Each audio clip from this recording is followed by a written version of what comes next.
This is my homemade blending board. I've got it on some non-stick backing. You've said you've got a pile of mysterious locks to go through, so you can just find your tip and your tail of each lock, tap it with your finger. You see how that opened it up on one end? So take the other end, tap it, and then it should tap it until it's opened up the way you want it. So see how I've got a little bit of fluff. So I'm going to keep going and do a couple more here. Please ignore the dog. She's probably going to whine and make noise and want to go out because I'm doing something else. There's another totally different type of lock. Once again, just the same. I'm tapping it with my finger just lightly down onto it and pulling up.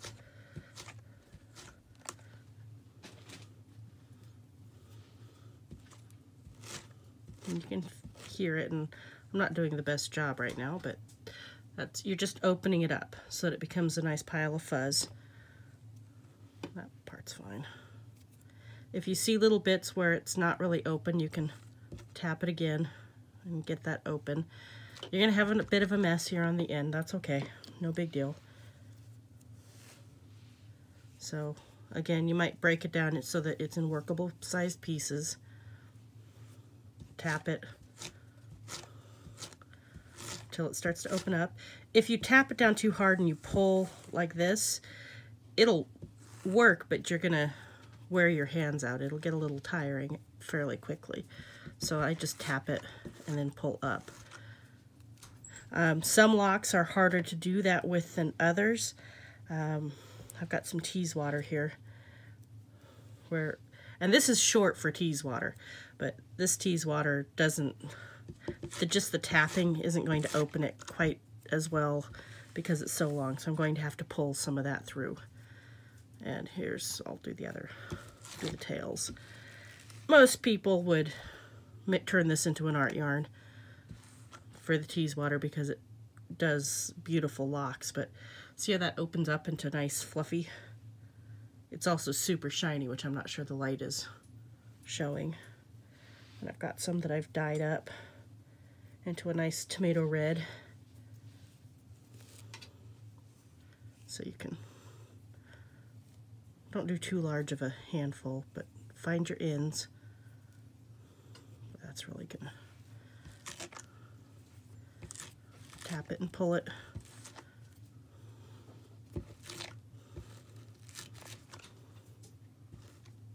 This has the tips on this Teeswater are a little delicate, so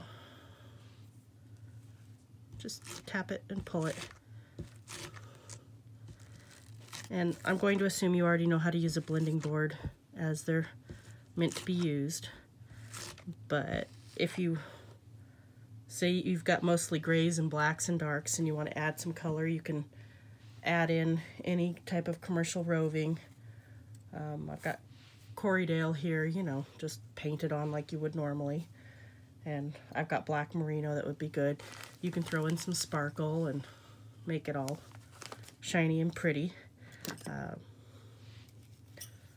This is just a brush cleaner. Oh, went the wrong way. But you can clean up your leftovers when you're done, and either needle felting, compost, whatever you want to do with the little extra bits. And non-standard toys or tools. These are just dog combs. You could use these. I'm going to take my pile of fluff and move it here. To, you know, just a piece of denim. This is a pant leg I cut off. But you could take a lock. This is a really short lock. But you can just comb out the ends with a comb. You get your pile of fluff. Then I have an actual flick carder. That's what these look like, and there are a ton of YouTube videos on how to use these to tap, tap, tap out the ends, so I'm just going to show you. But once you have your pile of fluff, you can use it to paint on your blending board. Whether you want to keep your locks organized as you go, you can certainly do that. If you paint in that downward motion, these won't be those structured locks that'll give you an art yarn. You can roll them up into a roll log like anything else, and you can blend it on your blending board just as you would anything else. Yeah, that just paints on however you want to do it.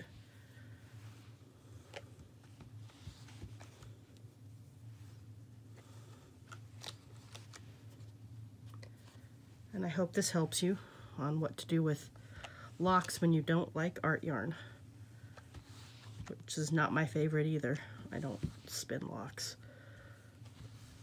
I've used them for needle felting, but I don't actually like to spin them. So you can use anything you want at that point. Push it down. Back side of a flick carder. Doesn't matter. Anyway, this was one I did earlier from just with bits of roving and bits of locks. So I hope you have fun with it.